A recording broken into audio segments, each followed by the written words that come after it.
الرحمن الرحيم.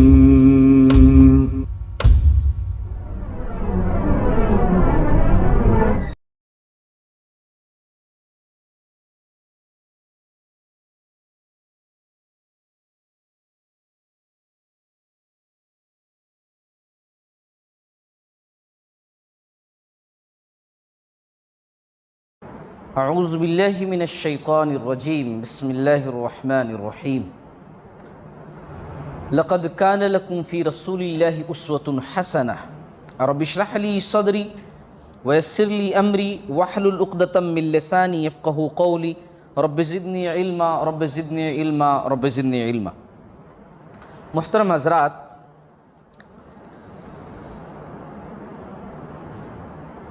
قصص الانبیاء کہ اس سلسلے میں جو اس وقت سیرت النبی صلی اللہ علیہ وسلم پر گفتگو کی جا رہی ہے بالتفصیل، اللہ تعالی ہمارے اس بیٹھنے کو جو ہے قبول فرمائے. نبی رحمت صلی اللہ علیہ وسلم کی ہجرت کا چوتھا سال چل رہا ہے، اور اس سے پہلے ہجرت کے تیسرے سال یعنی سن 3 ہجری میں ایک مشہور جنگ ہوئی تھی مکہ والوں سے، غزوہ احد کے میدان میں. اور اس لڑائی میں ہوا ایسا تھا کہ چند مسلمانوں کی تھوڑی سی غفلت کی وجہ سے، بھول کی وجہ سے، ظاہری اعتبار سے مکہ والے فتح یاب ہوئے تھے اور مسلمان شکست کھا گئے تھے، کیونکہ کافی شہید ہوئے تھے مسلمان. اس موقع پر نبی رحمت صلی اللہ علیہ وسلم باقی بچے کچے مسلمانوں کو لے کر کے پہاڑ کے دامن میں پناہ لیے تھے، اور مکہ والے نیچے تھے، رسول اللہ صلی اللہ علیہ وسلم اوپر تھے. آپ صلی اللہ علیہ وسلم مکہ والوں کو دکھائی نہیں دے رہے تھے، لیکن مکہ والے جب آواز دیے، خاص طور سے مکی لشکر کے جو سالار تھے ابو سفیان، حالانکہ یہ بعد میں مسلمان ہوئے رضی اللہ تعالیٰ عنہ، لیکن اس وقت مسلمان نہیں تھے. تو ابو سفیان صاحب باقاعدہ للکارے کہ اگلے سال جو ہے پھر جہاں ہم کو شکست دیے تھے اس سے پہلے جنگ بدر میں آ کر کے وہاں مقابلہ کر لینا، کیونکہ یہاں ابھی جیتے ہوئے تھے ظاہری اعتبار سے، تو ذرا جیت کا نشہ تھا، تو جوش میں بولے کہ اگلے سال جو ہے ہم لڑیں گے پھر بدر کے میدان میں. رسول اللہ صلی اللہ علیہ وسلم نے عمر رضی اللہ تعالی عنہ سے کہا جواب دے دو کہ ہم انشاءاللہ ضرور آئیں گے، تم نے سوال کیا ہے تو ہم جواب جو ہے ضرور دیں گے. اچھا، ادھر چوتھی ہجری چل رہی ہے، ہجرت کا چوتھا سال. رسول اللہ صلی اللہ علیہ وسلم جو آس پاس کے بدو قبیلے تھے ان کی بھی خبرگیری کر لیے، اور اس لیے خبرگیری کر لیے کیونکہ آپ صلی اللہ علیہ وسلم کے ذہن میں پلان تھا کہ وہ احد کے دن جو چیلنج ہوا تھا اس کے جواب دینے کا وقت قریب آ رہا ہے. تو کہیں ایسا نہ ہو کہ ہم جواب دینے کے لیے بدر کی طرف روانہ ہو اور یہ جو چھوٹے چھوٹے لوگ ہیں، ہے نا، چھوٹی چھوٹی فوجیں ہیں جو آس پاس قریہ کے لوگ، دیہات قسم کے لوگ جنہوں نے دھوکے سے کتنے سارے صحابہ کرام کو شہید کیا تھا، یہ لوگ آ کر کے مدینہ پر حملہ کر دیں تو ہم ادھر رہیں اور مدینہ میں یہاں پر حملہ ہو جائے. اسی لیے رسول اللہ صلی اللہ علیہ وسلم ان کو بھی سبق سکھا کر کے واپس آ گئے، اور اب تیاری کرنے لگے کس کی؟ بدر دوم کی، کیونکہ فرسٹ بدر، غزوہ بدر جو ہے پہلے ہو چکا، اور اب دوبارہ بدر کے میدان میں جا کر کے لڑنا ہے، بدر کے قریب لڑنا ہے، تو بدر دوم. رسول اللہ صلی اللہ علیہ وسلم تیاری میں لگ گئے. آپ صلی اللہ علیہ وسلم نے مسلمانوں کو بتا دیا کہ اپنے طور سے ذہن کو تیار کرو، لڑنے کے لیے تیار ہو جاؤ کیونکہ جواب دینا ہے. اچھا، ادھر جو ہے ابو سفیان صاحب احد والے دن جوش میں بول تو دیے تھے، مگر اب جس طریقے سے دن قریب آتے جا رہے تھے ان کی حالت خراب ہو رہی تھی، کیونکہ وہ سن رہے تھے نا کہ مسلمان جوش میں ہیں، فلاں کو شکست دے دیے، ہے نا، بنو نذیر کو وہاں سے نکال دیے، ادھر جا کر کے جو ہے قریے کے جو لوگ تھے ان کو بھی سبق سکھا کر کے آئے، ہکال کر کے آئے، دوڑا کر کے آئے. تو یہ ساری نیوز پہنچ رہی تھی مکہ کو، کیونکہ ظاہر سی بات ہے اس وقت کیسا رہتا تھا، کوئی یوٹیوب چینل نہیں ہوتا تھا یا کوئی نیوز چینل نہیں ہوتا تھا، لیکن ادھر ادھر جاسوس سب کے بکھرے رہتے تھے. اور وہ ادھر ادھر راہگیروں سے سارا پتہ لیتے رہتے تھے اور اپنے اپنے آقاؤں کو، مالکوں کو ساری خبریں پہنچاتے رہتے تھے. اور مکہ ایک ایسی جگہ، ایک ایسا پلیس نا جہاں نیوز تو پہنچنی، دنیا بھر کی نیوز وہاں پہنچ جاتی تھی. اس کی وجہ یہ ہوتی تھی کہ دنیا کا ہر بندہ جو ہے کونے کونے سے مکہ کو پہنچتا تھا. وجہ کیا؟ وجہ مکہ کے اندر خانہ کعبہ تھا، تو لوگ عمرہ کرنے کی نیت سے وہاں تو پہنچتے ہی تھے ہمیشہ نا.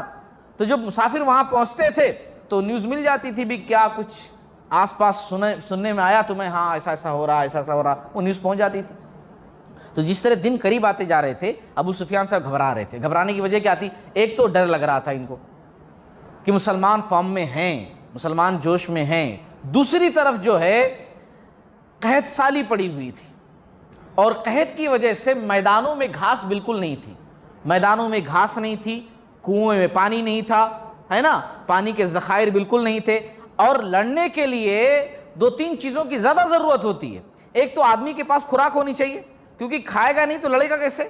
دوسرا آدمی جانور لے کر کے جائے گا تو جانور کیا پانی پئیں گے، کیا کھائیں گے، سب پریشانی. یہ سب سوچ کر کے، کیونکہ ایک اچھے سپہ سالار بھی تھے نا ابو سفیان صاحب، تو صرف اس وقت تو جوش میں بول دیے تھے، لیکن اب پریکٹیکل اس کو سوچ رہے تھے کہ کیسے ہوگا، تو پچھتا رہے تھے. دل نہیں چاہ رہا تھا جانے کے لیے، لیکن یہ بھی سوچ رہے تھے کہ اگر نہیں جاؤں گا تو یہ غلط میسج پہنچے گا پورے عرب کے اندر کہ مکہ والے دیکھو ڈر کی وجہ سے باہر نہیں نکلے، اور مسلمانوں کی ہمت اور بڑھ جائے گی. یہ سچویشن ساری ان کے سامنے تھی. تو اسی لیے ان لوگوں نے ایک مکہ والوں نے ایک پلان اختیار کیا. اس وقت ابو سفیان صاحب نے ایک پلان اختیار کیا، وہ یہ کہ جھوٹی باتیں پھیلانا. راہگیروں کے ذریعے سے، مسافروں کے ذریعے سے جو بھی ملتا اس کو جھوٹی افواہی بات پھیلاتے کہ مکہ والے زبردست جوش میں ہیں، مکہ والے بہت سارا اسلحہ اکٹھا کر لیے ہیں، مکہ والوں کے پاس اتنی فوج ہے کہ جہاں تک دیکھو خالی آدمی نظر آ رہے ہیں، گھوڑے نظر آ رہے ہیں، کیا تیر، کیا تلوار، کیا تیاری. اور مدینہ تک یہ باتیں پہنچ رہی تھیں. اور اچھا اتفاق دیکھیے کہ ایک بندہ تھا اس وقت، ابو سفیان ہے نا، یہ نعیم نام تھا اس کا، نعیم بن مسعود اس کا نام تھا بندے کا. یہ ہر دور میں ایسے لوگ ہوتے ہیں. نعیم بن مسعود یہ ادھر ادھر لگانے میں بہت ماہر تھا. آج بھی سماج کے اندر ایسے لوگ ہوتے ہیں، فری وقت کرتے رہتے ہیں. اس وقت بھی ایک بندہ تھا نعیم بن مسعود، یعنی اس میں بہت ماہر تھا، افواہ پھیلانے میں، جھوٹی باتیں ادھر کی ادھر لگانے میں بہت ماہر تھا. یہ عمرہ کرنے کے لیے گیا مکہ. اچھا ابو سفیان کو جیسے پتا چلا کہ نعیم آیا ہوا ہے، فوراً پہنچ گئے، کیونکہ کام کا بندہ تھا. پہنچے، اس سے ملے. اچھا ملتے ہی پہلے اس نے ابو سفیان صاحب کی بات نہیں سنی، پہلے اپنی بات بیان کرنی شروع کر دی. کہا کہ میں عمرہ کرنے بھی آیا تھا اور ایک نیوز بھی آپ کو دینے آیا تھا. جانتے ہو نیوز کا ہے؟ مسلمانوں کی تیاری زبردست ہے، وہ زبردست تیاری کر رہے ہیں مدینہ کے اندر، پورے جوش میں ہیں. اب ابو سفیان صاحب آرڈر گئے، بولے کہ دیکھو میں یہی تو نہیں چاہتا ہوں، میں تمہارے پاس اسی لیے آیا ہوں، تم سے ملنے کے لیے اس لیے آیا ہوا ہوں تاکہ تم کچھ بھی کرو، ایسا کچھ کرو کہ وہ لوگ خود نہ نکلیں.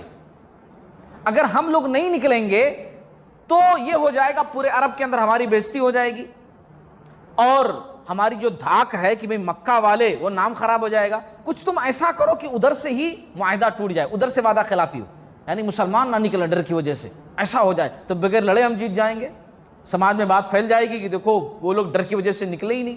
تو تم ایسا کچھ کرو، اور اگر تم کر لے گئے تو جان جاؤ کہ میں تمہیں اب بھی تمہارے جو دوست ہیں نا ان کے پاس میں کم سے کم 10-20 اونٹ بھجوا دیتا ہوں، تمہارے دوست کے پاس رکھوا دیتا ہوں، کام ختم ہوتے ہی انعام کے طور پر وہ اونٹ لے کر جا سکتے ہو تم بطور انعام. تو نعیم صاحب بولے کہ بالکل کام کرنے کے لیے تیار ہوں، انعام بھی ملنے والا ہے. اچھا اب یہ صاحب عمرہ کیے ہے نا، بالا والا نکالے اور مدینہ آ کر کے پہنچے.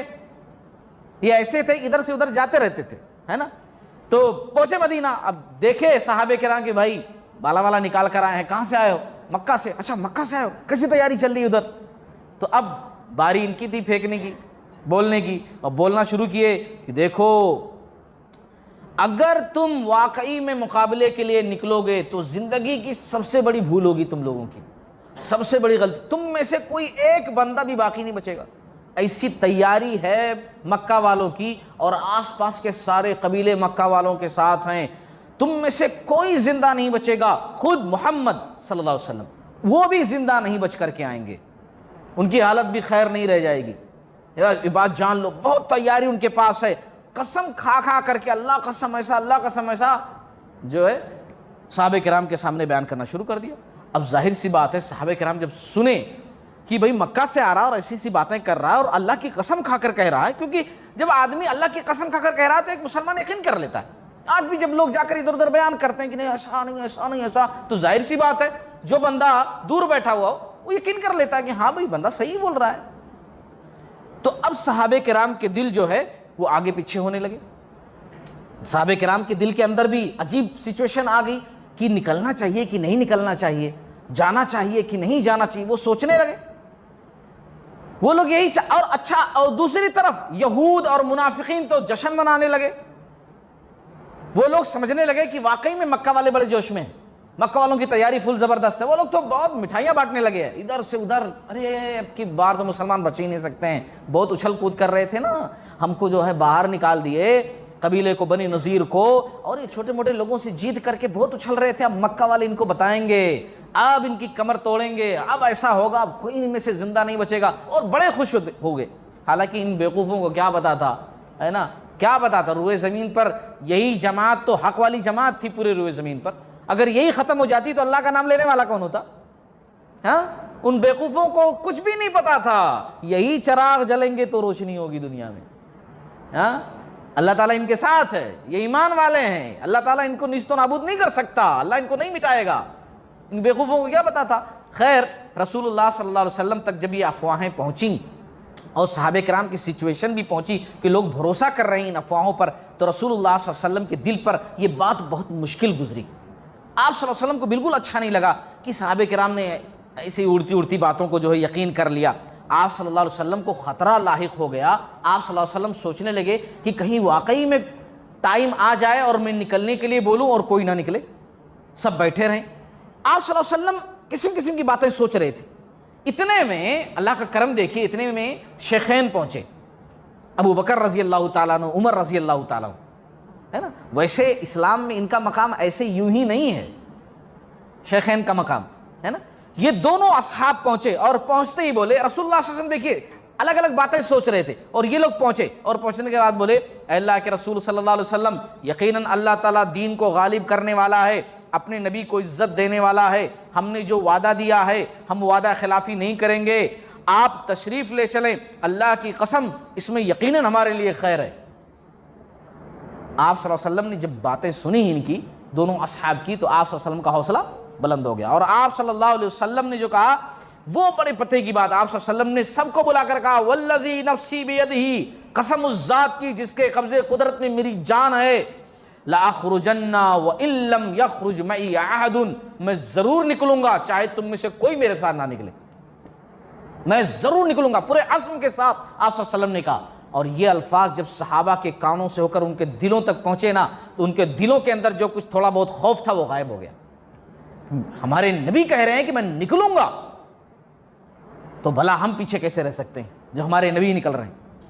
ان الفاظوں سے صحابہ کرام کے دل میں وہ افواہوں سے جو تھوڑی بہت ڈر بیٹھ گئی تھی نا، تھوڑی بہت بات آ گئی تھی، وہ تمام کی تمام کلیئر ہو گئی، صاف ہو گئی، اور پھر اس کے بعد سب زبردست طریقے سے محنت سے تیاری کرنے لگے، ہے نا، جنگ سے نکلنے کے لیے۔ اچھا وقت قریب آیا، اللہ کے نبی صلی اللہ علیہ وسلم نے جو ہے مدینہ کی ذمہ داری عبداللہ بن ابی، جو منافقوں کا سردار تھا نہیں، عبداللہ بن ابی، اس کے بیٹے جو موحد بیٹے تھے، بڑے اچھے بیٹے، ہے نا، کس کے گھر میں کیسا اللہ رب العالمین بندہ بھیج دے وہ اللہ بہتر جانے والا ہے۔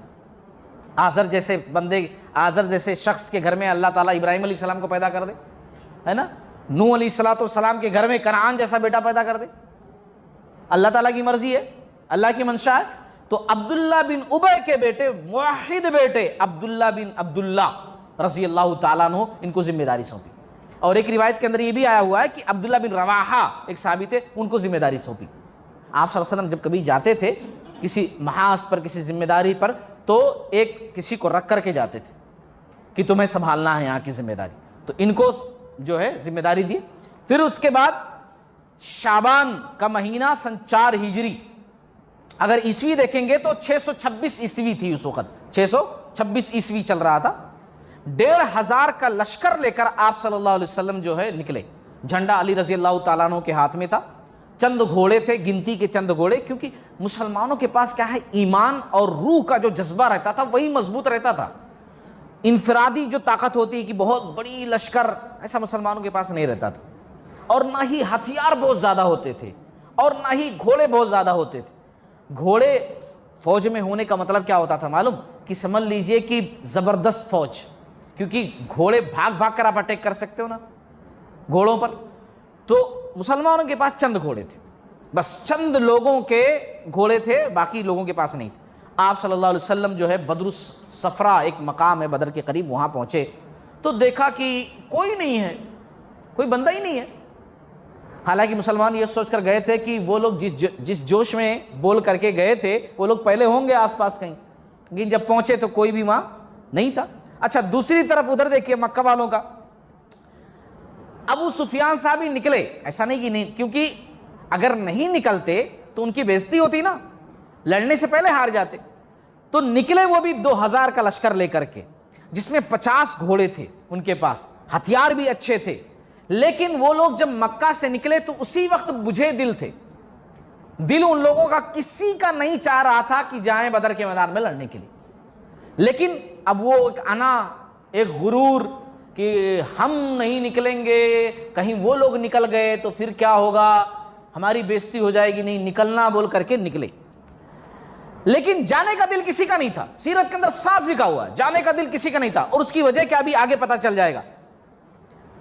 جب ایک مقام پر پہنچے, تقریباً سمجھ لیجئے کہ مکہ سے کچھ 22 کلومیٹر دور, مرو الزہران ایک مقام کا نام تھا, 22 کلومیٹر دور مکہ سے نکلے باہر. اور ابو سفیان صاحب اونچی جگہ پر ٹھہرے اور بولے کہ دیکھو میری ایک بات سنو تمام لوگ, لڑائی اس وقت اچھی ہوتی ہے کہ جب ہریالی ہو, جانوروں کو پینے کے لیے پانی ہو, ان کے کھانے کے لیے چارہ ہو, تب اچھا ہوتا ہے. ہمارے لیے بھی پانی پینے کا انتظام ہو. ابھی خشک سالی پڑی ہوئی ہے, قحط سالی پڑی ہوئی ہے, اسی لیے لڑائی کے لیے جانا بہتر نہیں ہے, اچھا نہیں ہے. اچھا یہ سن کر کے پورے لوگ بولے اوکے چلو بہت اچھی بات بولے, واپس چلو. ان میں سے کوئی ایک بندہ بھی نہیں بولا کہ نہیں نہیں اتنے نکلے ہیں تیاری کر کے, وہاں کے سردارہ ہم لوگوں کو بھیجے ہیں انتظامات کر کے, وہ لوگ کیا سوچیں گے, لوگ کیا کہیں گے. کوئی ایک بندہ بھی نہیں بولا. جیسے انہوں بولے کہ واپس چلتے ہیں, میں واپسی کا ارادہ رکھتا ہوں, پورے لوگ بولے بہت اچھا فیصلہ چلو, کیونکہ شروع سے کسی کا دل نہیں تھا نکلنے کا. اچھا اب یہ لوگ جو ہے واپس ہوئے. جب مکہ میں جو ہے یہ لوگ داخل ہوئے تو مکہ والے دیکھ کر کے بولے کہ یہ لوگ دراصل لڑنے کے لیے گئے ہی نہیں تھے. یہ لوگ یعنی بزدلی کا تانا دینا شروع کر دیا مکہ والے. مکہ کے لوگ بولے کہ یہ دیکھو بغیر لڑے ہوئے چلے آئے, ابھی نکلے تھے ابھی واپس, یہ لوگ لڑنے نہیں گئے تھے. بعض لوگوں نے تو یہاں تک کہا کہ یہ لوگ لڑنے نہیں گئے تھے, ستو کھانے گئے تھے. اور ستو لے کر کے جاتے ہیں نا, لوگ بولے یہ لڑنے نہیں گئے تھے, ستو کھانے کے لیے گئے تھے. اسی لیے اس لڑائی کا ایک نام اور بھی ہے, جیش السویق ہے نا, ستو, اس کا ایک نام یہ بھی ہے کہ یہ لوگ لڑنے نہیں گئے تھے, ستو کھانے کے لیے گئے تھے. اچھا یہ لوگ تو واپس چلے آئے. اور ادھر جو ہے مسلمان جس جگہ پر تھے نا, وہاں جو ہے ایک وہ لگتا تھا, بازار لگتا تھا. عربوں کے یہاں ایسا ماحول ہوتا تھا کہ ایسے بازار لگتے تھے. ابھی ہمارے پاس دیکھیے نا کچھ سسٹم ہوتا نا کہ بھئی ایگزیبیشن لگا ہوا ہے, یا اسی طریقے سے کچھ مخصوص آئٹم کے بازار سال بھر میں ایک مرتبہ کہیں نہ کہیں لگتے ہیں, ہاں جا کر کے آپ خریداری کرو. تو یہ پہلے سے ایک رواج ہے, سسٹم ہے تاریخ کے اندر. عربوں کے پاس ایسا لگتا تھا اور بدر کے میدان کے قریب لگتا تھا.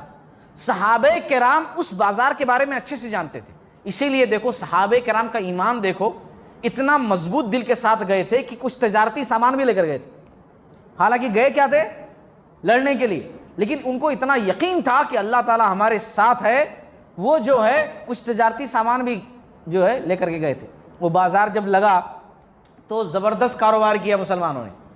وہ سامان بیچے, خریدے, بلکہ سیرت کے اندر لکھا ہوا ہے 1 کے 2 درہم, 2 درہم کے 4 درہم بنائے. زبردست طریقے سے جو ہے 8 دن وہاں رکے اور 8 دن زبردست پیسہ ویسا کما لیے. اور اچھا وہ بیچ میں جب تجارت کر رہے تھے صحابہ کرام تو ایک تاجر سے ملاقات ہوئی, معبد بن ابو معبد, یہ خزائی قبیلے کا تھا. اس کے تعلقات مسلمانوں سے بھی تھے، مسلمان نہیں تھا لیکن تعلقات مسلمانوں سے بھی تھے اور مکہ والوں سے تھے، دونوں طرف اس کے تعلقات۔ صحابہ کرام کی ملاقات ہوئی اور اس نے صحابہ کرام کو غور سے دیکھا بھی کہ تیاری تو ان کی زبردست ہے، اچھا ہوا مکہ والے نہیں آئے۔ صحابہ کرام 8 دن رک کر کے وہاں سے واپس ہوئے، اور دوسری طرف معبد بن ابو معبد بھاگتے ہوئے جو ہے مکہ پہنچا۔ اب ظاہر سی بات ہے تو وہ ادھر ہی سائیڈ کا نا، دل سے پہنچا مکہ، اور مکہ پہنچتے ہی بتایا کہ مسلمان پوری طرح سے تیار تھے۔ میں نے باقاعدہ اپنی آنکھوں سے دیکھا ہے، وہ لوگ زبردست طریقے سے آئے تھے۔ وہ لوگ سوچے تھے کہ مسلمان نہیں آئیں گے، کیونکہ پروپیگنڈا پھیلا دیے تھے، جھوٹی افواہ پھیلا دیے تھے، مسلمان ڈر جائیں گے۔ لیکن جب سنے کہ نہیں مسلمان آئے تھے اور پوری تیاری سے آئے تھے، ہم ہی لوگ نہیں گئے، یعنی ہماری بے عزتی پورے عرب میں ہونا طے ہے، تب جو ہے بہت شرمندہ ہوئے لوگ، مکہ والے بہت شرمندہ ہوئے۔ صفوان بن امیہ اس نے تو باقاعدہ ابو سفیان کو چیخ کر کے کہا اللہ کی قسم میں نے تمہیں احد والے ہی دن کہا تھا کہ بڑے بڑے جو ہے باتیں مت کرو، اس طریقے سے مت کرو، ڈینگے، اس تاریخ اس میں لکھا ہوا سیرت میں ڈینگے مت مارو، میں نے کہا تھا ڈینگے مت مارو، بڑی بڑی باتیں مت کرو، لیکن تم جوش میں آ کر کے بول دیے کہ مقابلہ کرنے کے لیے آؤ، اور دیکھو پورے عرب میں ہماری بزدلی پھیلی ہوئی ہے، ہماری کتنی بےزتی ہوگی پورے عرب کے اندر کہ وہ لوگ آئے اور ہم لوگ ہی نہیں گئے۔ اچھا بہرحال مسلمان لوگ ماشاءاللہ جو ہے بغیر لڑے ہوئے ہی فتح یاب ہو کر کے اللہ کے فضل و کرم سے واپس آئے مدینہ کے اندر، اور اس حالت میں کہ مسلمان کا جو نام تھوڑا سا کمزور ہو گیا تھا نا احد والے واقعے سے، وہ الحمدللہ بھر رہا تھا۔ اب پھر بدر والی سچویشن، بدر کے بعد جو سچویشن تھی سماج میں، وہ سچویشن واپس آ رہی تھی۔ اب لوگ مسلمانوں کا لوہا ماننے لگے تھے۔ یہ باتیں میں آپ لوگوں کو اس لیے سنا رہا ہوں تاکہ ہم جانیں کہ ہم ہیں کون، ہے نا، ہمارے اسلاف نے کیا کارنامے انجام دیے۔ اور یہ ساری چیزیں ایسی نہیں تھی کہ لوٹ مار کرنے کے لیے کرتے تھے، نعوذ باللہ من ذالک۔ ظاہر سی بات ہے اس وقت ماحول ہی ایسا رہتا تھا، لوگ اگر لڑنے کے لیے نہیں جاتے تو لوگ کھا لیتے، ختم کر دیتے مسلمانوں کو، اسی لیے جواب دینا ضروری تھا۔ مکہ کے اندر کتنا ستائے گئے مسلمان، کتنا مارے گئے، کتنا ستائے گئے، کتنے ظلم سہے، لیکن پھر اس کے بعد اللہ رب العالمین نے اجازت دی کہ اب جو ظلم کرے تمہارے اوپر اس کا جواب تم دے سکتے ہو۔ تب مسلمانوں نے تلوار اٹھائی کہ اب ظلم کرو گے تو اس کا جواب تم کو ملے گا، اب صرف بیٹھ کر کے مار نہیں کھائیں گے، اگر مارو گے تو پھر ہم بھی تم کو ماریں گے پلٹ کر کے۔ بہرحال آپ صلی اللہ علیہ وسلم مدینہ آئے تو ایک واقعہ بھی ہو گیا۔ واقعہ یہ ہوا کہ عثمان بن عفان رضی اللہ تعالیٰ عنہ جو آپ صلی اللہ علیہ وسلم کے داماد تھے، اور آپ صلی اللہ علیہ وسلم کی ایک بیٹی رقیہ جو آپ صلی اللہ علیہ وسلم نے پہلے دی تھی، رقیہ، پھر اس کے بعد ام کلثوم رضی اللہ تعالیٰ عنہ، تو رقیہ سے ایک بیٹے تھے عثمان رضی اللہ تعالیٰ عنہ کے، 6 سال کی عمر ان کی تھی اس وقت جب آپ صلی اللہ علیہ وسلم آئے اس واقعے کے بعد۔ تو ایک مرغے نے کیا کیا کہ وہ ان کے آنکھ میں چونچ مار دیا۔ اچھا وہ زخم پھیلتا چلا گیا، مرض بڑھتا گیا، جو دوا کی شفا یابی نہیں ہوئی اور ان کا انتقال ہو گیا۔ اللہ کے نبی صلی اللہ علیہ وسلم نے نماز جنازہ پڑھائی اور ان کے والد عثمان رضی اللہ تعالیٰ عنہ نے ان کو قبر میں اتارا۔ اب اس واقعے سے کچھ نصیحتیں ہم کو ملتی ہیں، وہ بھی ہم دیکھ لیتے ہیں۔ پہلی نصیحت تو ہم کو یہ ملتی ہے کہ ایک مومن جو ہوتا ہے، ایک مسلمان جو ہوتا ہے، اگر اس کو کسی بات پر فتح یابی ملتی ہے، خوشی ملتی ہے تو اللہ کا شکر ادا کرتا ہے، مغرور نہیں ہو جاتا ہے کہ اتنا زیادہ مغرور ہو جائے کہ میں ایسا کر لے گیا تو اب ختم، کسی کو کچھ سمجھے ہی نہیں۔ یہ کفار کا شیوا ہے، یہ بے ایمان لوگوں کا شیوا ہے۔ جیسے ان لوگوں نے کیا تھا کہ وہ تھوڑا سا جو ہے جیت گئے تو مارے غرور کے چیلنج کرنا شروع کر دی، اور مسلمان جب فتح یاب ہوتا ہے تو شکر ادا کرتا ہے۔ اللہ کے نبی صلی اللہ علیہ وسلم جب کوئی خوشخبری سنتے تھے اللہ کا شکر ادا کرتے تھے۔ آپ صلی اللہ علیہ وسلم مکہ فتح کیے تو آپ صلی اللہ علیہ وسلم کی پیشانی عاجزی سے جھکی ہوئی تھی۔ آگے مواقع میں دیکھیں گے سن 8 ہجری میں، ابھی تو میں 4 ہجری کی بات بتا رہا ہوں، ہے نا، مکہ سن 8 ہجری میں فتح ہوا، اس کے 4 سال کے بعد آپ صلی اللہ علیہ وسلم نے جب مکہ فتح کیا تو آپ صلی اللہ علیہ وسلم سوار تھے مگر ایسے سر جھکا ہوا تھا، اس طریقے سے نہیں۔ حالانکہ جب کوئی بھی لیڈر کسی ملک کو فتح کرتا ہے، کسی بستی کو فتح کرتا ہے تو ایسا ہوتا ہے نا۔ اور آج ہم دیکھتے ہیں کہ کتنے بچے ختم ہو جاتے ہیں، کتنی عورتیں ختم ہو جاتی ہیں، کتنی بلڈنگیں گرا دی جاتی ہیں، بمباری میں کیا سے کیا نہیں ہو جاتا ہے، لیکن رسول اللہ صلی اللہ علیہ وسلم کی فتح میں ایسا کچھ بھی نہیں تھا۔ آپ صلی اللہ علیہ وسلم اللہ ہی کو یاد کر رہے تھے، شکر ادا کر رہے تھے اللہ رب العالمین کا۔ اور دوسری چیز جو اس واقعے سے خاص طور سے معلوم ہوتی ہے، جو ہم تمام لوگوں کے لیے نصیحت ہے، بہت اہم بات ہے، وہ یہ کہ کوئی بھی شخص آ کر کے ہم کو کوئی بات بتائے تو اس کی تحقیق کر لینا بہت ضروری ہے۔ افواہوں پر دھیان نہیں دینا چاہیے، تحقیق کر لینا چاہیے، تحقیق کرنا بہت ضروری۔ آج کتنے لوگ سماج کے اندر ایسے ہیں کہ جو غیبت کرتے ہیں، چغلیاں کرتے ہیں، غلط باتیں پھیلاتے ہیں، اور اچھے لوگ، پڑھے لکھے لوگ فوراً کی بات کو مان لیتے ہیں کہ ہاں ایسا ہاں اسی چھوا ہوگا، تم صحیح کہہ رہے، بالکل صحیح بات نہیں۔ جب تک آپ تحقیق خود نہ کر لو کہ حقیقت کیا ہے، کسی کے بات پر یقین مت کرو، ہے نا۔ اور خاص طور سے فاسق و فاجر لوگ، ان کی باتوں پر تو بالکل بھروسہ نہیں کرنا چاہیے۔ اللہ تعالیٰ نے قرآن میں کہا یا ایھا الذین آمنوا ان جاءکم فاسق بنبأ فتبینوا، کہ اے ایمان والو جب تمہارے پاس فاسق، غلط آدمی، گنہگار آدمی کوئی خبر لے کر آئے تو اس کی تحقیق کر لیا کرو، ہے نا، اس کی تحقیق کر لیا کرو، کیونکہ اگر تحقیق نہیں کرو گے تو افواہوں سے تمہارا نقصان ہو سکتا ہے نا۔ ایک مثال میں اس کی دوں، افواہوں کی بات چھڑی ہے تو ایک مثال میں دوں۔ دادا آدم علیہ السلام کو شیطان نے کیسے نکالا جنت سے؟ افواہ سے ہی تو نکالا نا، یاد ہے واقعہ؟ افواہ سے نکالا اس نے کہ دادا آدم علیہ السلام، اماں حوا علیہ السلام جنت کے اندر رہ رہے ہیں۔ شیطان تو دشمن ہمارا، اس نے کیا کیا؟ دل میں بات ڈالی، دل میں وسوسہ اندازی، الذی یوسوس فی صدور الناس، ہے نا، وسوسہ جو کرتا ہے دلوں کے اندر شیطان، اس نے وسوسہ ڈالا۔ یہ جو لوگ، بعض لوگ کہتے ہیں نا کہ شیطان جو ہے ایک سانپ کے منہ میں بیٹھ گیا تھا اور اس سانپ کو جو ہے ایک مور اڑا کر لے کر گیا جنت کے اندر، تو اسی لیے مور کے پیر کالے ہیں، مور کے پیر خوبصورت نہیں ہیں، پورا جسم مور کا بہت خوبصورت ہے لیکن اس کا پیر بہت بدصورت ہے، وہ اس وجہ سے کیونکہ سانپ اسی کے پیر میں لپٹ کر گیا تھا جنت کے اندر۔ یہ جھوٹی بات ہے، من گھڑنت بات۔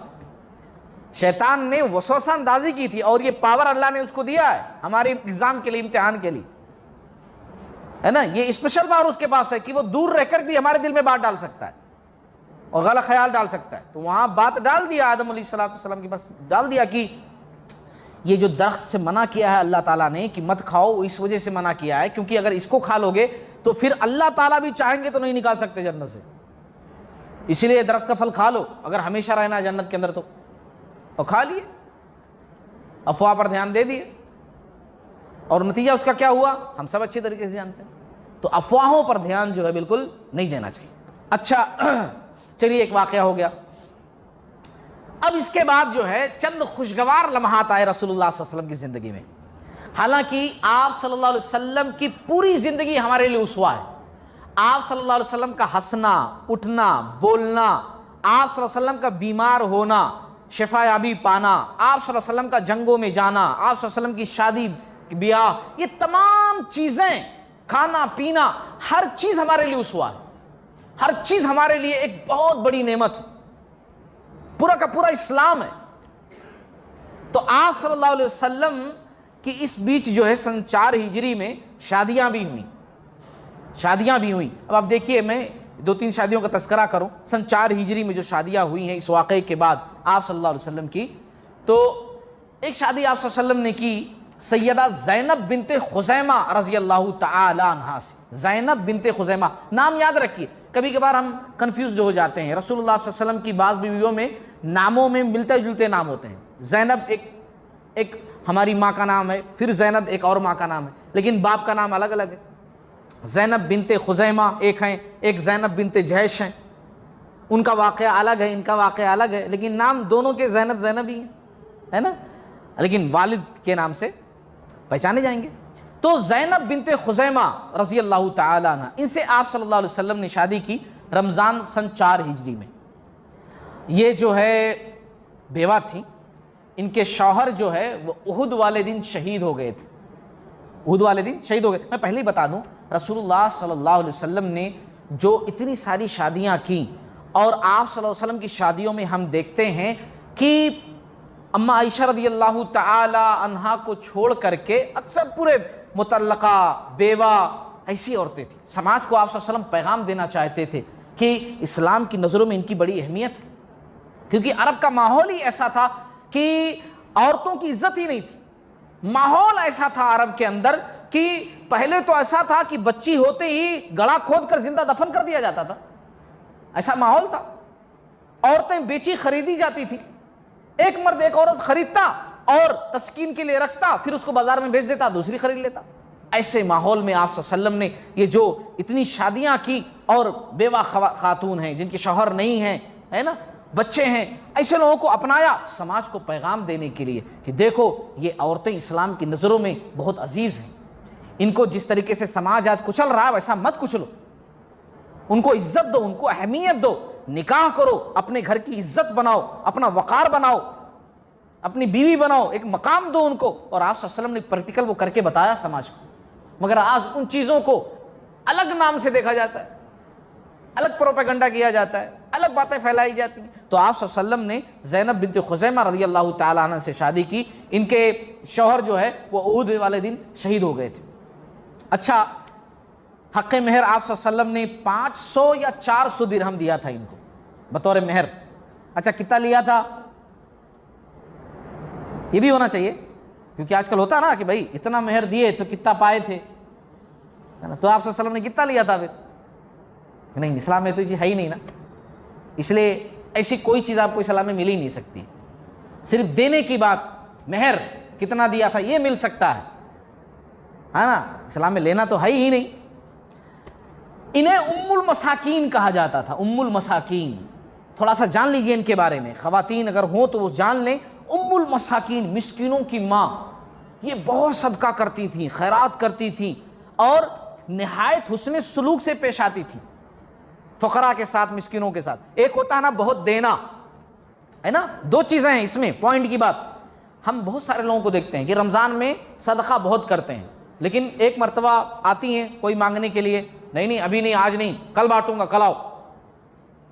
بار بار پھر آ جاتی ہو, کل آؤ.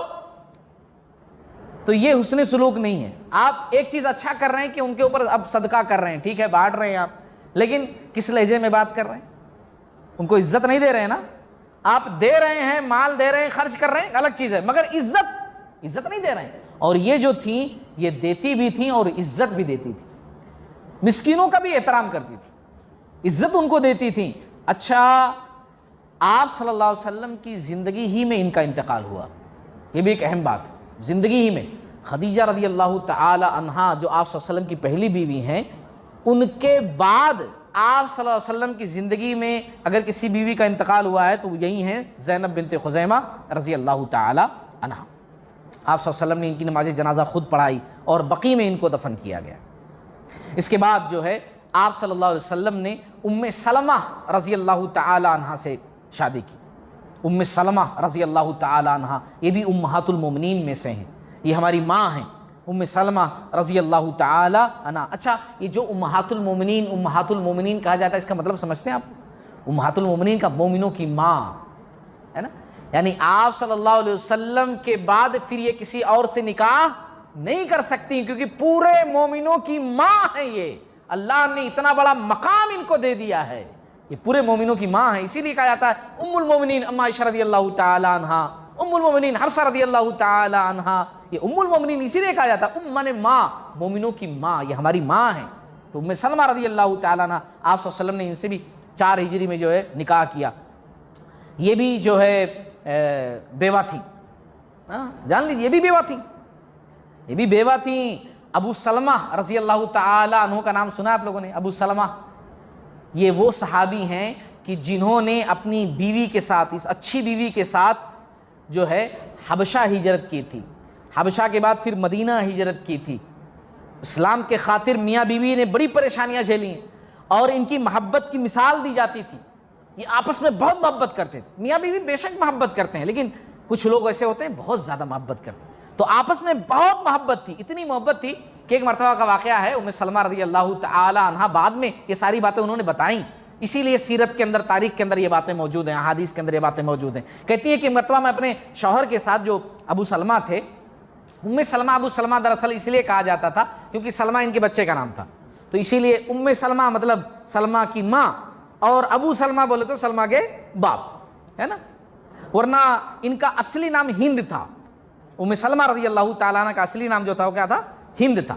تو یہ کہتی ہیں کہ میرے جو سابقہ شوہر تھے وہ ہم لوگ ایک دن بیٹھ کر ایسے ہی باتیں کر رہے تھے، تو میں نے کہا جو ہے ابو سلمہ سے کہ دیکھو میں نے سنا ہے کہ اگر زندگی میں، دنیا کی زندگی میں میاں بیوی میں سے کسی کا انتقال ہو جائے تو دوسرا اس کا پارٹنر جو ہے وہ جب شادی نہ کرے، اسی کی یاد کے سہارے پوری زندگی گزار دے تو جنت میں اللہ تعالیٰ ضرور ملا دیتا ہے۔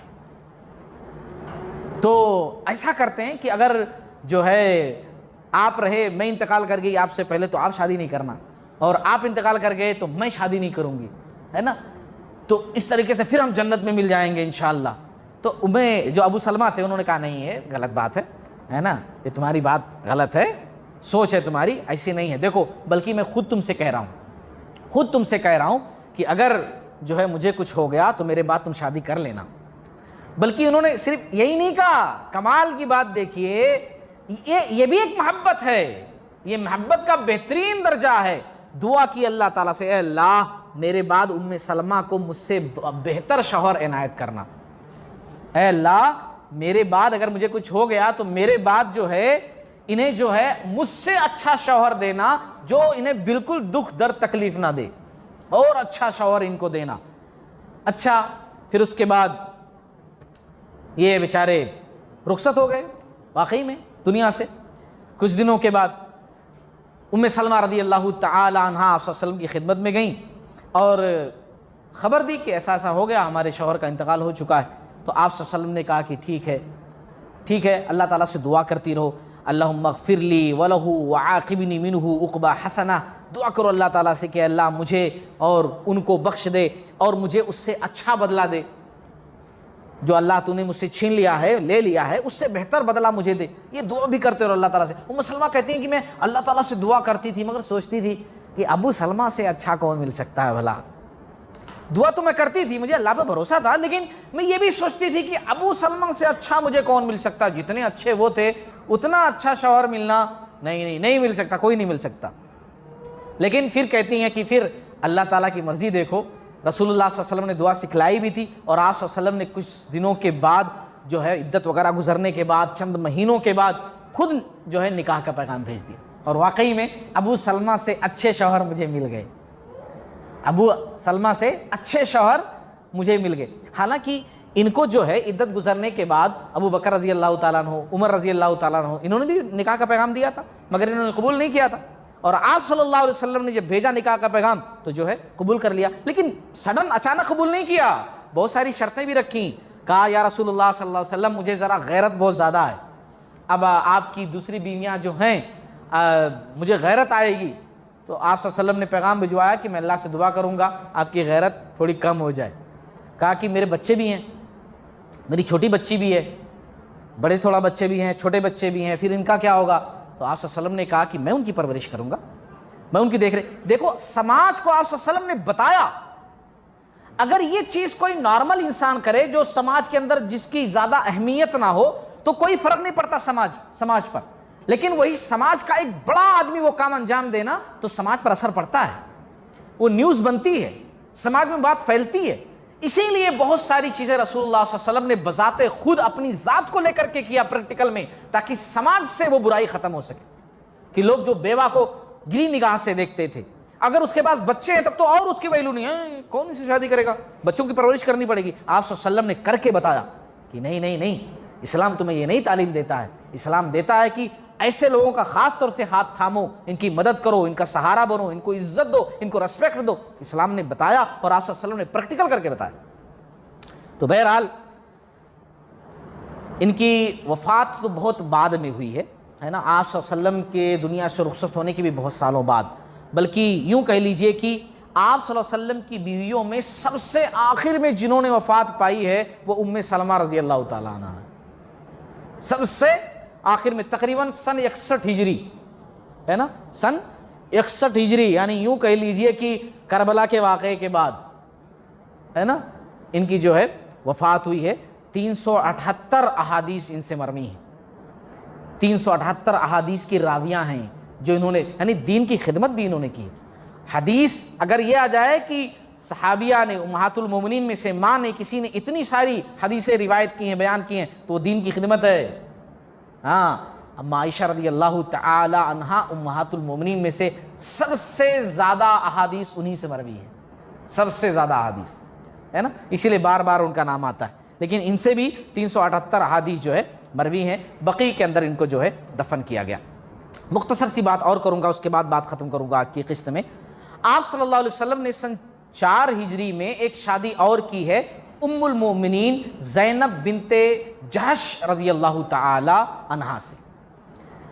ان کی اسٹوری ایسی اسٹوری ہے سمجھنے کے لائق، آج کی قسط میں ان کی پوری اسٹوری مکمل نہیں ہو سکتی، میں صرف ایک شق ذکر کروں گا آپ لوگوں کے سامنے، باقی میں سمجھتا ہوں اگلی قسط ان کی زندگی پر ہی پوری قسط گزر جائے گی اور ان کے بارے میں جاننا اور ان کی شادی آپ صلی اللہ علیہ وسلم سے کیسے ہوئی یہ بہت اہم ہے۔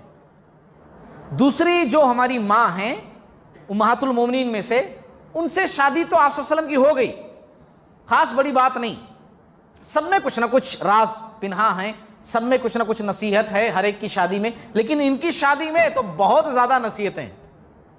کیا ہے؟ عرب کے اندر اس وقت نا خاص طور سے 3 برائیاں سماجی بہت زیادہ تھیں، 3 برائیاں بہت زیادہ تھیں۔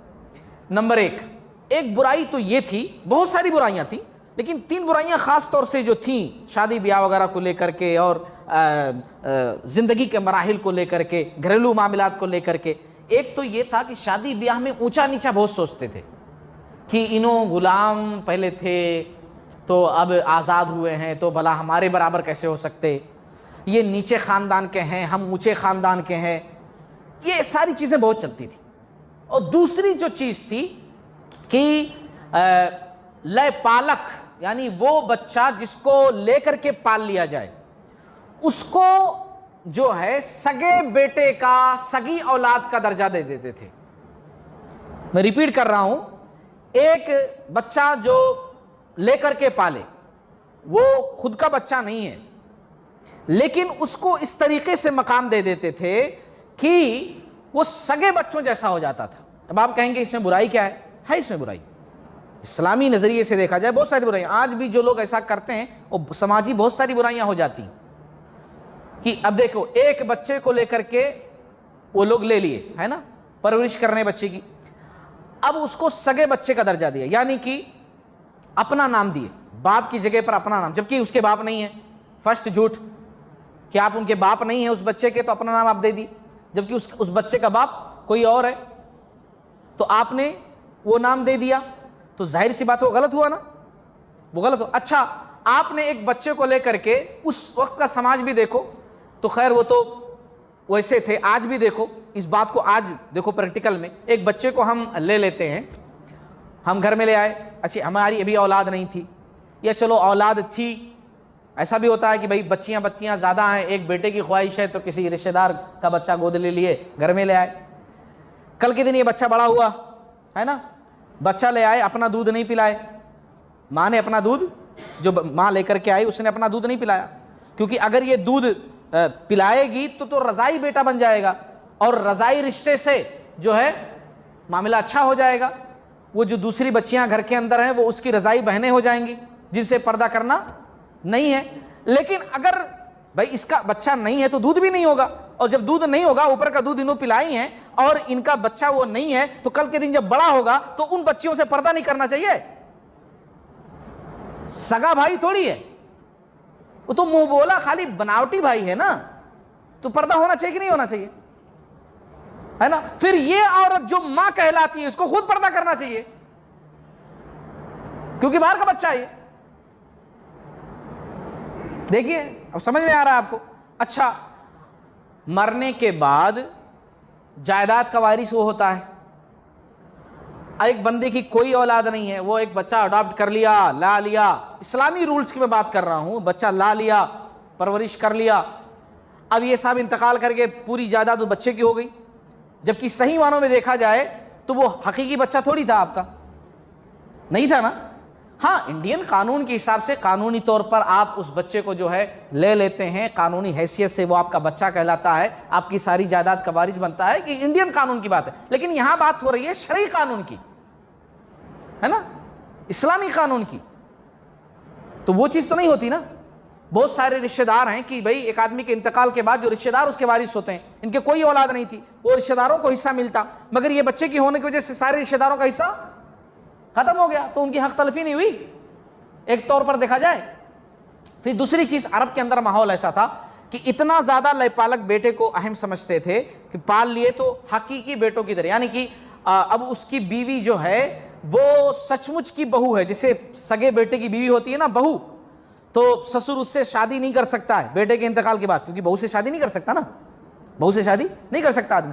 لیکن وہاں پر ماحول ایسا تھا کہ بھئی وہ سگے بیٹے کے حکم میں ہے، جبکہ سگے بیٹے کے حکم میں نہیں ہوتا. سننے میں تھوڑی عجیب سی باتیں یہ لگتی ہیں، لیکن بات تو حق ہی ہے نا. الحق کو مر، حق بات تھوڑی کڑوی ہوتی ہے. بات تو صحیح ہے نا کہ وہ حقیقی بیٹا تو نہیں تھا، تو حقیقی بیٹے والا رولز بھی وہاں پر لاگو نہیں کیا جا سکتا. اور اسی طریقے سے یہ ساری باتیں جو تھیں سماج کے اندر، یہ باتیں تھیں، تو اس سے کیا تھا کہ ختم کرنا تھا. مگر کیسے ختم کیا جائے؟ یہ جو چھوٹی چھوٹی باتیں تھیں سماج کے اندر، ان کو کیسے ختم کیا جائے؟ وہ تمام چیزوں کا خاتمہ ام المومنین زینب بنت جہش رضی اللہ تعالی عنہا کی جب ہم زندگی پڑھتے ہیں، ان کے شادی کے معاملات پڑھتے ہیں، تب پتہ چلتا ہے اسلام نے کیسے ختم کیا ہے نا، اسلام نے کیسے ختم کیا. تو انشاءاللہ ہم اس پر بات ہم اگلی قسط کے اندر رکھیں گے. ابھی وہ بات کو چھوڑنا پھر ادھوری چھوڑ دینا جو ہے بہتر نہیں ہے کہ اس کو چھیڑ کر کے ادھورا چھوڑ دیا جائے. انشاءاللہ بالتفصیل ہم اسی پوائنٹ پر ہی بات کریں گے، ان کی شادی کو لے کر کے، ان کی زندگی کو لے کر اگلی قسط کے اندر. اللہ تعالیٰ ہم تمام لوگوں کو کہنے سننے سے زیادہ عمل کرنے والا بنائے.